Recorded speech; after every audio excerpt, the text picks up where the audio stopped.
all the people used to play on Rumble and stuff like Dane and there's quite a few. Nelly Hooper, and there's all those people came from the soul movement, and there's like the difference with them. I guess it's a bit like us, but that they were pioneers back then. They used to launch, people used to springboard off that sounds, and they have their own career. Karen Wheeler, and I'm in a way, I guess I was a bit young at the time, but I never used to be able to go out to see these guys play live and then see them move off to it's funny, there's a connection to that, because at the same time I would be at college in '87 and there was a lot of sound systems in and around the area in Harlesden and Northwest 9, Northwest 10, and we would be also going out other Saturdays and listening to sound systems like Java, Saxon, Cox and sound systems like this, and you saw near enough the same thing but in a totally different music style. You saw people who grew up within the ranks of sound system becoming worldwide. You ended up with your Maxi Priest, you ended up with your the names elude me at the moment, but you had people that went through a sound system thing, came out the other side as totally fully formed. It's like a bit like an entertainers. X Factor, that, your Smiley Cultures, people like this who kind of broke all sort of barriers, because they put out music that kind of touched the vein at the time. And I think it was only the sound systems playing to people in clubs and in places, as well, like Manor Park and Carnival. Outdoor. It's only those people that really had the finger on the pulse of what was happening, because what was happening was actually at their gigs. The people were there. And then these people would make tunes that kind of signified what was happening, and that's what Soldier Soul did. All the Back to Life and all these tunes were tunes that were made for you and me, the people that were raving to their sound system. That was a dub plate.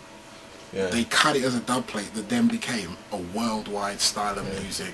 But they didn't cut it for the world. They cut it for them in their clubs and their parties to play to their crew and the people that were following them. And the same thing was happening in the reggae circuit. And I used to flip-flop between both of them. Being able to go to house clubs and underground music clubs in Covent Garden, and then going to Sladebrook in Harlesden and listening to Saxon versus Cox and all some of them smaller sounds. Like I said, some of those Ute Man sounds they used to call them, would be a bunch of 15-year-olds carrying around their uncles or their cousins' set. And like the Saxons of the world who would remortgage their houses to make sure they could buy bins and travel across Europe. And you think, well, why would you remortgage your house to buy more bins? You've got 30 bins. Why are you... No, but this is the level they want. They took that business so seriously. And as young guys watching this, you thought to yourself, this is something special. They're not only moving the crowd, they're kind of stamping an identity on how you play music.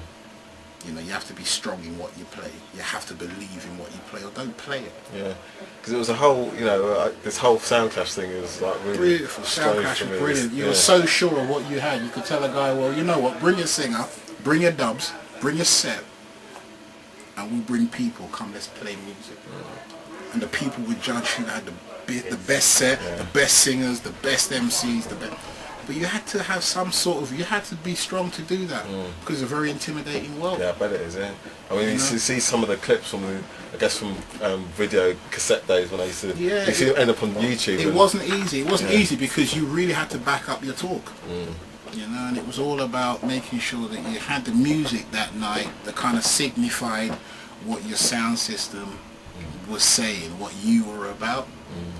And I reckon it influenced a lot of things, because now, taking it forward all the way to the grime and everything else, the whole attitude thing came from clash dances where MCs would battle MCs. And not in a horrible way, but in a very constructive way. I used to go to reggae dance and hear people talk about subjects that were happening now in the world. Making up lyrics about Frank Bruno fighting Witherspoon, sitting in a car, coming inside and spending 10-15 minutes just writing 2 or 3 versions from start to finish, because they got so much to say. They've made up so much lyrics in the time that they're waiting to come on. You can see these MCs waiting to come on, bursting to come on, because they got lyrics and they got them now. And you're standing in the crowd and you're like, this is amazing. And there was no real anger there. It was about skills. very much like the hip hop. Apart from obviously people talk about like artists like Misha Paris and stuff, but they have their interviews. They ask them who used to influence them and stuff, and obviously Soul to Soul is like one of. But who else do you think from your influence? To be honest, from when I started raving onwards, it would have to be things like Saxon Sound System.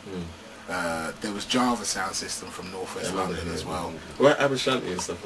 Once again, I wasn't really, you know, Shaka has been there forever. So you would, if you wanted to go to a roots dance back in them days, 80% of the time you know it was going to be a Shaka dance, and it was going to be lots of speakers. With the one turntable. But it's going to be lots of speakers. It's going to be people dressed in the best outfits, and you know, and it would just be a wonderful vibe.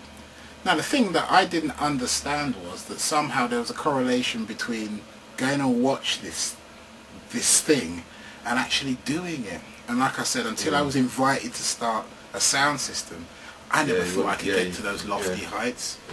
And then you found out that no, what it is, it's actually building up a set, building up some sort of preamp stage, amplifiers, speakers, then hiring out venues and playing. Well, when you go and pay your £5 at the door, you think it's £5 to do that. It's not till you have to do it that you realise that these people have pumped like thousands in it to get this one night on. That's it. You know, and it takes a lot of preparation as well, because I remember all the start hiring a van for the bins and the soldering days and when we were doing stuff, and people to build the sets as well. Who used to build your set? He said this famous guy. we had a guy called Barracuda who is known to some and not known to others, but this man built preamps and power for sound systems from like the 70s, and we had it on a recommendation from one of the guys that started the sound. His cousin recommended this guy to us, and we went to see him, and it goes against everything you know about people. This is what I remember you telling me this. This guy was about 50, old English guy in slacks and a white shirt, and he's been building sound systems for 35 years, and he brought out a pile of photographs about 4 inches high showing you amplifiers he built in 1969 and preamps and going on, we built this for Suffer in the 70s, and we built this for him, and this one he took our preamp, and then now them guys up north that built stuff, it all started. And you're listening to these stories and you think this man's lying, but then you look around and there's pictures of this maybe an all black crowd, nobody's one white guy 4 foot hugging him like this, and you think, that's you. Yep, that's him, Barracuda, the man who built just the heart of some of the best sound systems that were going around in the time. We made sure we got our equipment from him. We said, you know, if we're going to build it, let's build it properly, you know. And it was a great time because you could actually rent out venues and you could bring your sound system in it and you could play it. And I think that's the only thing that now saddens me, that it's not like that, only because times have changed, and maybe we are of a time, we are of our time. Yeah, I mean, I suppose the thing is as well, is like, you know, towards the end you're playing at things you didn't want to do, more like family or birthday parties. Well, we used to have a saying for that. We used to call them birth, deaths and marriages. And as a sound system, you have to play them.